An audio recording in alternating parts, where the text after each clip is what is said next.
Imagine spending years of your life being told that there is nothing wrong with you. Your labs come back normal, you've seen specialist after specialist, and somewhere along the way, someone suggested that maybe it's just anxiety, maybe it's stress, maybe you should learn to live with it. If that's you or someone you love, this episode is going to feel like someone finally turned the lights on. I'm Dr. Lynn Wagner, and this is The Wealthy Life. Today, I'm sitting down with Dr. Angela McKaye, a naturopathic physician and licensed acupuncturist who's just joined us at Wagner Integrative Health. Angela specializes in the conditions that conventional medicine so often misses: POTS, dysautonomia, Ehlers-Danlos syndrome, mast cell activation syndrome, the complex, tangled, we can't find anything cases that leave people feeling exhausted and unheard. What makes Angela different isn't just her training, though she has plenty of it. It's that she's been the patient. She knows what it's like to be in a body that isn't cooperating and a system that doesn't have the answers. That experience shapes how she listens and how she refuses to give up.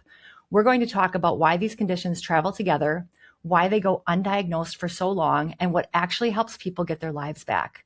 So if you've been told to just accept it, this conversation is for you. Welcome, Dr. McKaye. Hey everyone, and welcome to the show. So I have Dr. McKaye here, as I described in the intro, and we are so excited both to have her here at clinic and also to have her on the show. I have to tell you, the first time she came to the clinic and was like shadowing me for a day just to kind of see how we do things, it was one of the best experiences ever because every patient that sat in the chair got like double brained, and the stuff she offered, I was like, this lady is super, super smart. So you're going to really enjoy her today, but I want to get into things right away. So I want to ask you, how often do patients land in your office having already been told that there is nothing wrong with them? I have that happen a lot. So people come in and they start gaslighting themselves. They're like, they said it's nothing. I'm sure it's nothing, but I don't feel like it's nothing. And it's been years, right? Yes. Like years. Yes. And when you say gaslighting themselves, like they are starting to think themselves that they're crazy. Yes. And that they're just a hypochondriac, and they're like, you could just tell me if that's the case. Yeah. And I'm like, it's not the case. Yeah, I see that too. Wouldn't be here if it was. And I kind of want to talk about your story that kind of got you into this as well. So back in the early 20s, you had a back injury. Tell us about that. I was working in a group home with teenagers, and I got flipped over a desk by a kid and herniated a disc. And I didn't know at the time, excuse me, that I was hypermobile. And so, and nobody suspected a disc injury at that age. Especially right at that age. And so, that led me down the path to become a chiropractor, because when I grew up, I was always taught that chiropractors were quacks. Same. And that was the one thing that helped me avoid fusion that they wanted to do in my early 20s. Because they finally figured out that it was a disc problem. Correct. And their option was major surgery. Well, I did a percutaneous discectomy, epidural, steroid injections that I had a bad reaction to because I didn't know about mast cell back then either. We'll get into that. I wasn't and I was doing PT, but I was already in good cardiovascular shape at that point. So the PT wasn't really helping. And you actually eventually lost feeling in your leg or movement for a while? Right after I graduated chiropractic school, I had 3 kids. They were 10, 5, and 4. I got rear-ended, so re-injured the same disc. And chiropractic wasn't enough. My chiropractor's like, this is a surgical case.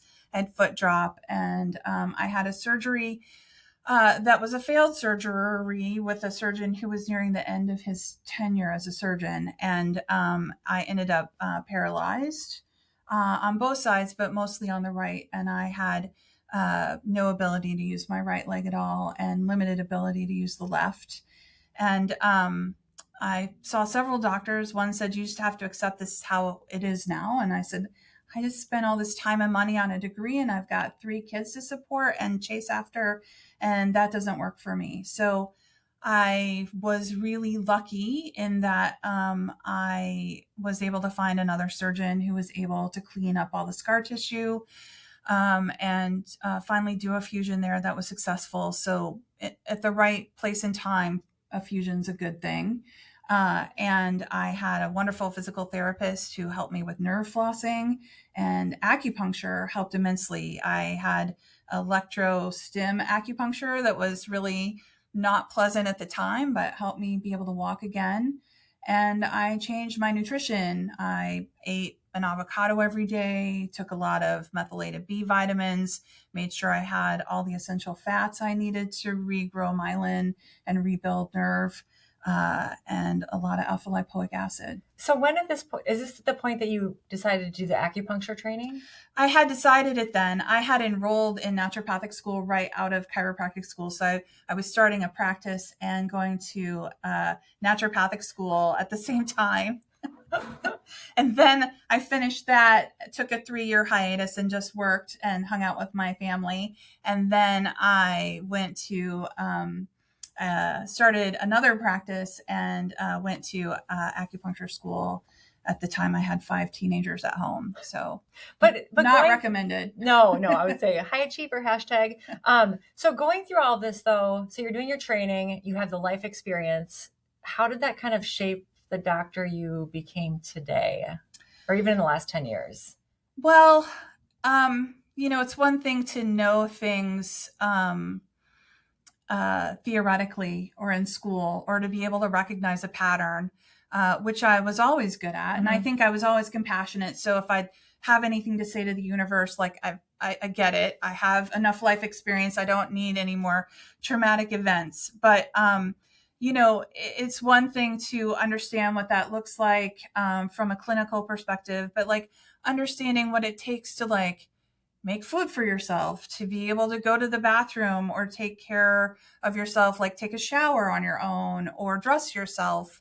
And some of those things that were really challenging for me, or know what it's like to have the family dynamic shaken up because you can't do your normal routine as a mom and make sure the kids get to school. And, I remember wishing that there was a drive-through for laundry detergent because it was pre-COVID and we didn't have the drive up. Yeah. Pre-Instacart, pre-drive up, pick up your groceries. Right. So, So you have compassion. I mean, you can actually feel what the patient is going through when they're having the same thing happen to them. Right. And how to make yourself a meal that's nutritious, that you're doing very little standing up and cutting things. Right. Like how to throw minimal amounts of stuff in a crock pot and make sure everybody gets fed. Right. Yeah. Yeah.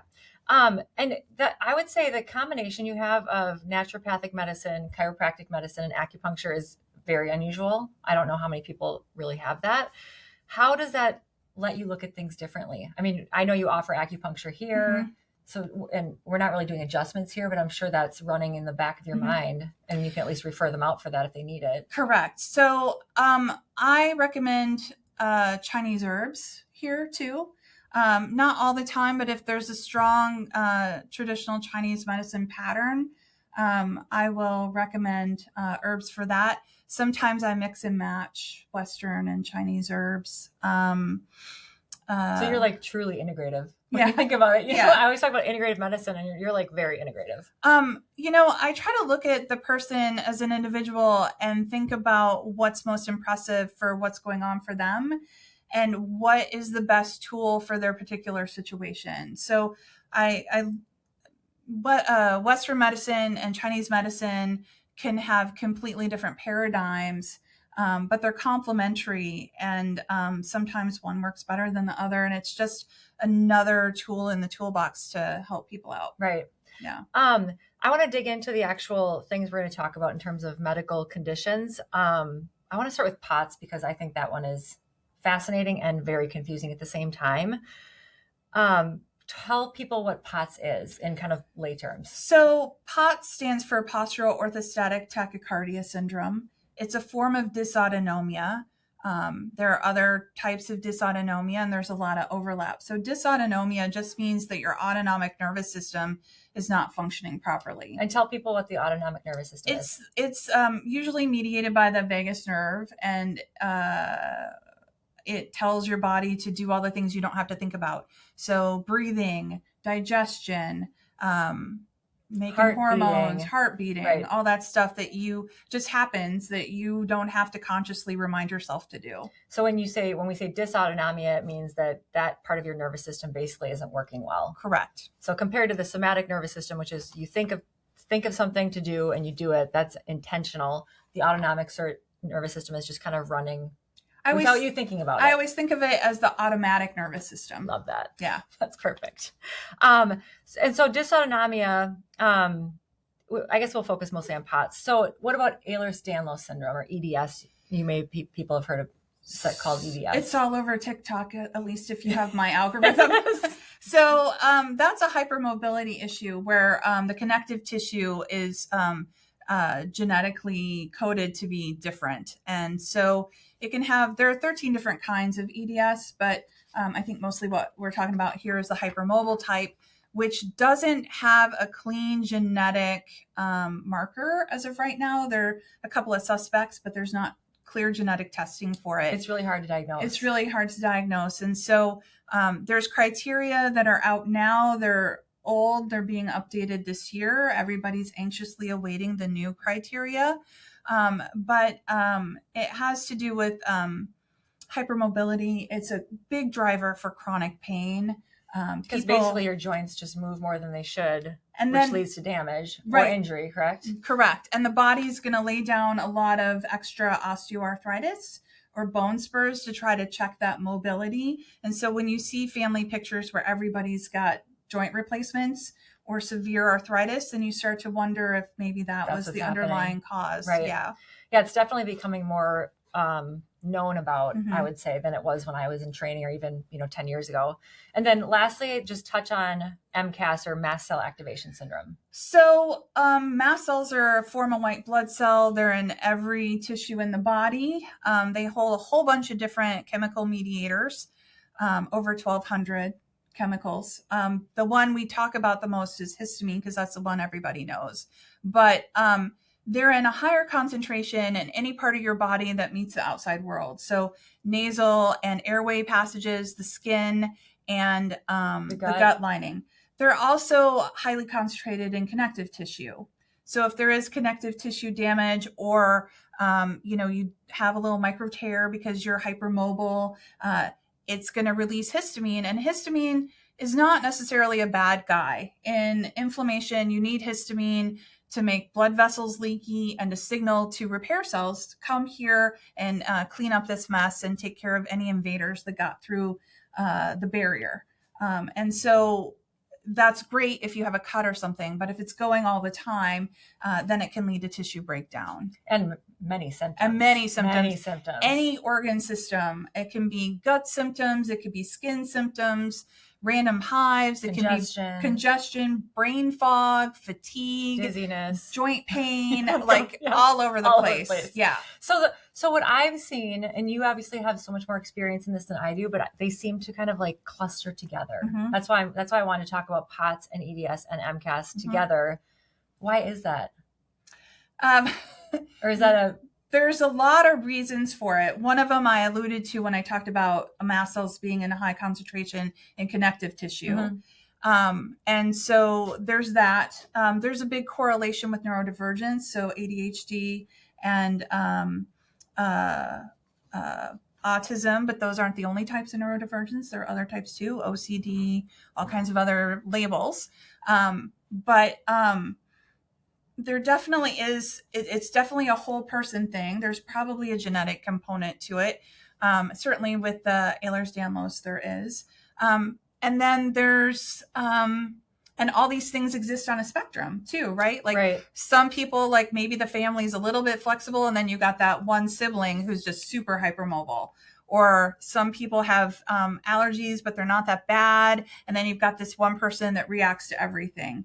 And so, they're all linked together. We don't know exactly why, but there is definitely a lot of overlap. I'm sure that part of it is also to our exposures in the world. Right. But so when you were saying the histamine in the mast cells, when someone has a joint that's hypermobile and it's constantly getting micro injured, mm-hmm. that's why it's calling in. Correct. Okay, that makes sense. And then there's also susceptibilities to environmental things like for instance, mold, right? Like CDC says that 50% of buildings in the US are uninhabitable due to mold. And some people are really sensitive. I did not know that statistic. Yeah. Some people are really sensitive to mold, like what, 30% of the population. And then other people are completely oblivious to it, right? So people who have an immune system that is more sensitive to mold, that may be a trigger to trigger that histamine cascade or that inflammatory cascade that could be interplayed with this. And maybe they're overlapping genes too. Yeah, that's you brought me to a question I was going to ask you later, but I want to ask it now about root cause. Right. So what does a root cause mean for these patients? And is there actually one? It sounds like it could be a lot of things. Right. So when we talk about POTS, that was first described in medical literature in the Civil War and further described in World War II. I'm learning so much. So it used to be called soldier's heart. And they thought it was just, all in their head, PTSD kind of shell shock sort of thing. But, chronic stress makes a lot of changes in your immune system. And it makes a lot of changes to your autonomic nervous system via the vagus nerve. Right. So living with chronic stress, having a really stressful childhood, for instance, may predispose you. Living through a really stressful marriage may predispose you. Living in a war zone may predispose you. And we didn't really say what POTS symptoms are for those people who don't know what POTS are. So POTS can, because the word orthostatic is in there, changing position leads to symptoms. So if you stand up quickly, you can get really dizzy, you can pass out.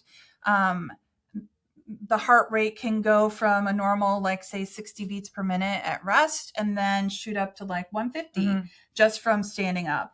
And the blood, there may not be enough volume. So I'm really interested in looking more at like aldosterone and some other things, ADH, antidiuretic hormone and things like that mediate fluid volume, but there may not be enough fluid to get the blood around and to your head. Right. So it's pulling in veins like in the pelvis or in the legs in a dependent way in gravity that when you stand up, your heart has to beat really fast to get blood and oxygen to the brain because the brain thinks it's dying. So people can have anxiety or a sense of panic, and it often gets labeled as anxiety or panic. Yes.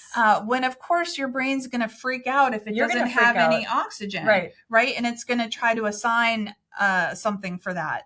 Your heart's racing. You're going to feel panicky. And that's why, and I've seen she has a beautiful set of instructions for her POTS patients, wearing the compression socks and adding salt to your diet to increase your blood volume. And that's why you see people with POTS getting IVs frequently because they don't have that blood volume or it's just pooling in their extremities. Right. And heat is another factor too. So people with POTS tend to not do as well in the summer because the blood, or in hot showers, they might be really fatigued after a hot shower, dizzy in a hot shower because all that blood's in the extremities trying to cool off your core temperature. And there's not enough to go around. So if someone's listening and they're like, wow, that sounds like me, whether they have the hypermobile joints or they're dizzy a lot or they're having mast cell type symptoms, is there anything else? And you might not have an answer for this, but is there anything else they should be looking at that would be like, yeah, you need to get checked. You need to come see us. I mean, if it's impacting your daily function at all, if you got to stop and sit down every time you try to stand up, or you can't exercise, or you have to plan your life around things and your world starts getting smaller and smaller and smaller. You don't feel like you can do the things that you enjoy. Yes. That's a giant flag, right? And I don't care what your labs look like. If your life is shrinking, you need to do something about it. And I don't want this to sound like a push for our clinic, but they probably shouldn't go to their primary care doctor. I mean, you should go to your primary care doctor to get all the other stuff ruled out. But why does this diagnosis get missed for years? A lot of doctors don't have any training in it. Doctors are now starting to understand that it exists and starting to see the patterns, but then they don't necessarily know what to do about it. There are a few doctors that are starting to treat it. But, frequently being considered, because with POTS in particular, because it's a tachycardia situation, people get sent to cardiology. They won't find anything on an EKG or an echo, and the tissue looks healthy. And it's really a neurological condition, right? Because it's the autonomic nervous system that's driving everything. But neurologists haven't done a great job either. No. And rheumatologists, a lot of them are like, I don't deal with Ehlers-Danlos. They refuse the referral. So, and then same with mast cell. I mean, that's hard to diagnose because you can check histamine levels, you can check tryptase, you can check different labs, but which are usually negative. They're usually negative unless the patient's like acutely in a flare. Right. And even then, sometimes they're negative. Yeah. Right. Yeah. So that's another hard one that, unless you're working with someone who's familiar with these conditions, you might get told that you have anxiety. Right. Or you might get told that, it sounds like, I actually am seeing more doctors say, you might have MCAS, but then there's like, what do you do about it? Right. So what do you do about it? So like, if you can't, like, let's say we can't find I know you look for the root cause and you go at it at multiple dimensions to try to figure out like, what is the actual underlying issue that we can treat? Mm-hmm. What are some of the things that you tell people to help them have a better life? The first thing to do is get the symptoms under control. And I'm not all about symptoms. We don't stop there, but like, you need to feel better. And usually when people come in, they've been dealing with symptoms for a long time. And so getting some symptomatic relief allows people to let their lives get bigger and do more things, and then gives us time to start looking at the root cause. And the root cause, like I talked about mold. I talked about stress, and people come in all the time and minimize their stress, but stress literally kills people. It suppresses the immune system and it can be deadly. And just being an American, I think, is stressful. Yeah. Well, anybody in the world right now, I think so it doesn't matter where you are. True. But just being a human right now, we were not meant to live in the conditions that we're living in. Right.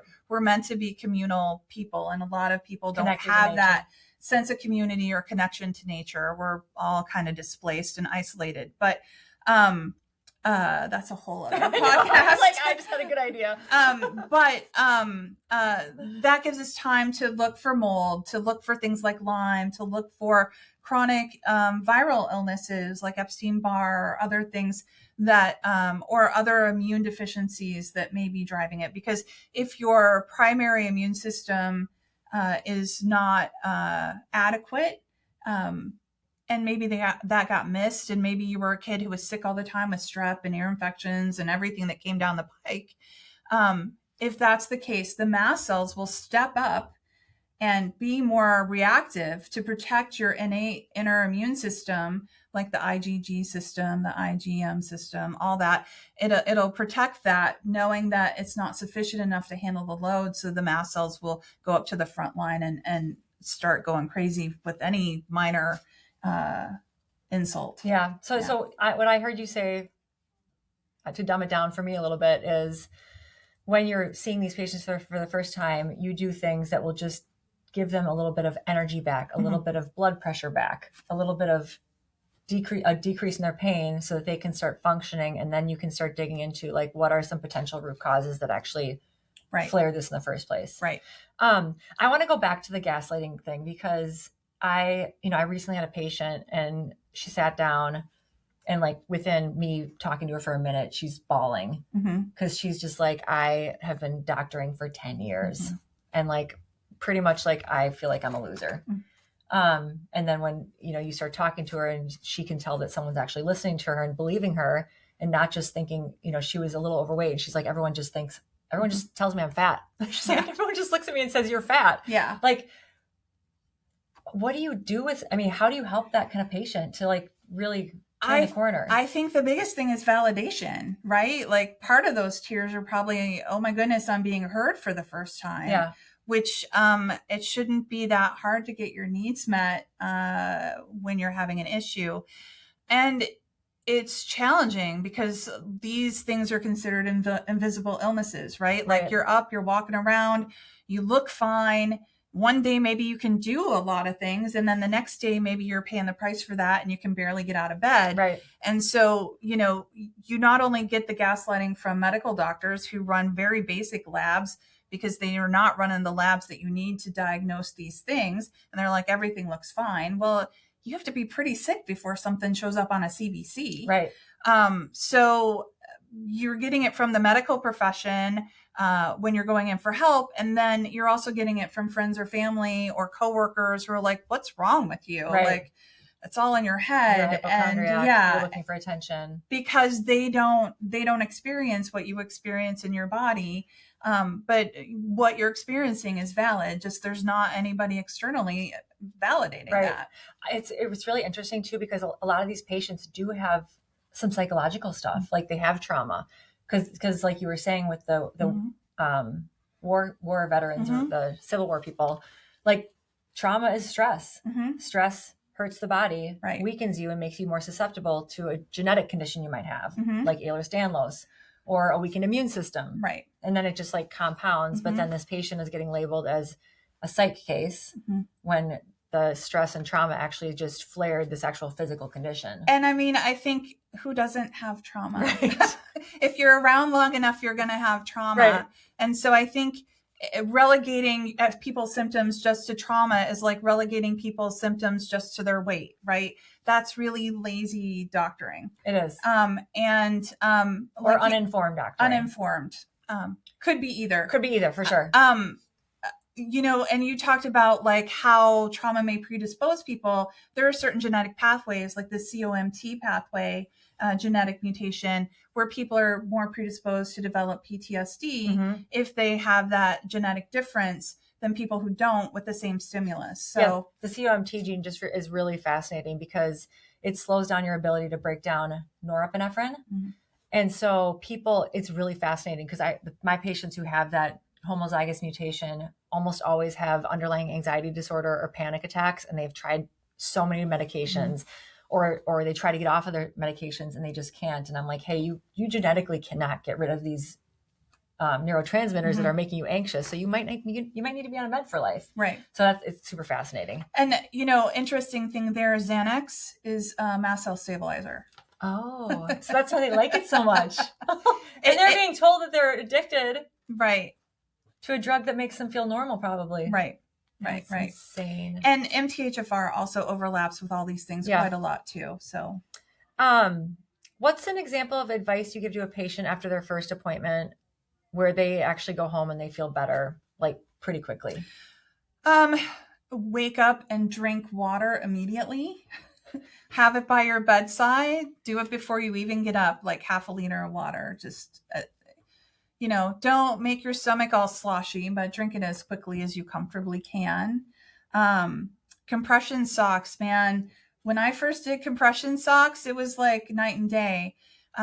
You know, like I could go to work all day, come home, make myself dinner, pop in a load of laundry, do the dishes, and be able to read or knit or think clearly up until bedtime instead of just being a zombie. All because you were compressing the blood vessels in your legs. Yeah. And putting blood up into your head. Yeah. And I would say that the thing is with all the self-care things that you can do, usually one thing is not necessarily going to be like amazing by itself. But, you know, if everything makes you 10% better, and you add 5 things together, like that's 50%. It's a big deal. It's a big deal. Right. It can be life altering.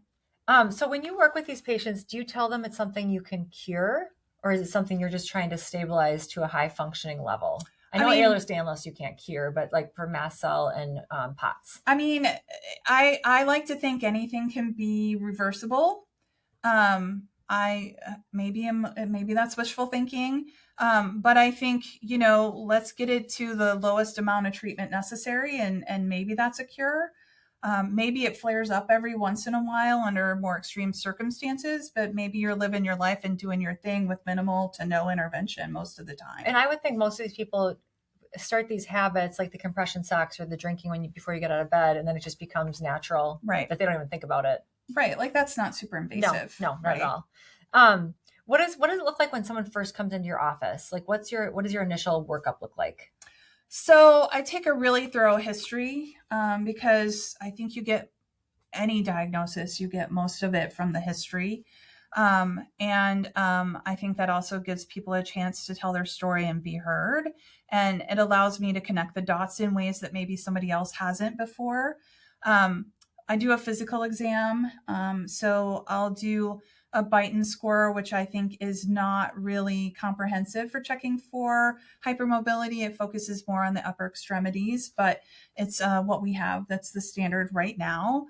I'll check for dermatographism. So I'll scratch the skin and see if people can write on their skin. That's when you like scratch your arm or somewhere and you get like a big red mark that's a little raised up. Yeah, like you could write your name on your skin. That's histamine. I'll do orthostatic testing. So I'll do the NASA lean test. And that's NASA, like the space agency, and lean, like I'll have you lean against the wall and check your heart rate in both positions and your blood pressure in both positions, because it could be orthostatic hypotension too, which is also a form of dysautonomia. Yeah. And then a bunch of labs, obviously. And then a bunch of labs. Yeah. What do you say to the patient who's kind of burnt out on testing? Like, do you just approach it lightly? Do you just... I mean, it's always your body and your health and your choice, right? Like, you come in, I'm going to give you my best recommendation and tell you what I think is going to be the best thing and why. And then you can decide if you want to do it or not. You got to live with it. Right. And right. Yeah. Choose what you want to do. Yeah.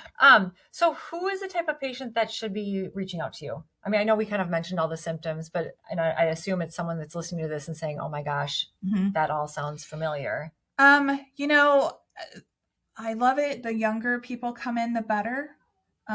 Because that makes getting through high school, college, job, whatever, more doable. Because this often seems to kind of manifest in like high school. Happens a lot at puberty. Right. And women often are more affected, but men can be too, boys can be too. You know, people with fatigue, ongoing fatigue, and nobody's been able to really solve it for them. People with a fibromyalgia diagnosis, people with a history of autoimmune, family members with autoimmune disease, you know, fainting when you get up in the morning is a good one. You know, if you're like a bear coming out of hibernation, reaching for the walls so you don't fall over, that is a good indicator you might want to get in. People with a lot of allergies or chronic hives. Some people have cold related hives, heat related hives, exercise related hives, friction related hives. Right. Every time they shower, they get hives. Right. Itching after the shower. That's a big one with mast cell. I'm always fascinated by patients who have all these symptoms and like they've just learned to compensate. Like they've learned to put their feet up. They've learned to drink a lot of water. They've just like learned to compensate and made it through their life. And then all of a sudden when they're in their 40s, they're like, oh, I actually think I have a syndrome. That's actually really fascinating. Right. Or they get to a place in their 40s or 30s or whenever, and they're like, I can't compensate anymore. Right. Right. Okay. Is there anything else you would add related to the scientific topics that we talked about? Scientific. Like the Ehlers-Danlos, POTS, mast cell. Anything I didn't touch on that you think it would be important for our listeners? Yeah, there's emerging stuff coming out all the time. These topics are getting a lot more press. It's not just TikTok, but they're getting a lot more research. I'm seeing a lot of relief for people with mast cell with the GLP-1s, especially tirzepatide. Right. Probably 80% of people get better with tirzepatide, even at low doses, with their mast cell symptoms. And so it may not impact their weight at all, but it can have a profound impact on their ability to navigate the world with the mast cell situation. Which is fascinating. So yeah, I think there's new stuff coming out all the time, and she's always actively engaged in continuing education on these topics and then brings it to the clinic, which is really incredible. Yeah. So there's GLP-1 receptors and GIP receptors on mast cells. So yeah, that's crazy. Yeah. And so Angela or Dr. McKaye just moved here from Oregon, where she practiced for how many years? Oh gosh, everything. You don't have to say it if you don't want to. Since 2007 was when I graduated chiropractic school. Okay, so and we were about the same. Naturopathic school in 2011. Okay. Yeah. But she relocated back to the Midwest, which we are so incredibly lucky to have her. What kind of stuff do you do in your free time?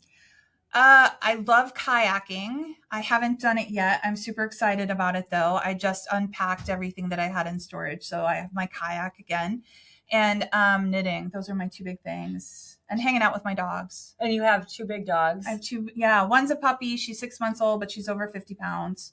And she's a German Shepherd, and another dog who's a Husky Shepherd Lab mix. Nice. Excellent. Well, like I said, we're so lucky to have you in that first appointment that you sat with me. I was like, oh, wow. We interviewed her and I was like, awesome. She's great. And then I sat with her and I'm like, oh, wow, she's super smart. So it's easy to find her. She's on our website. You can call the clinic.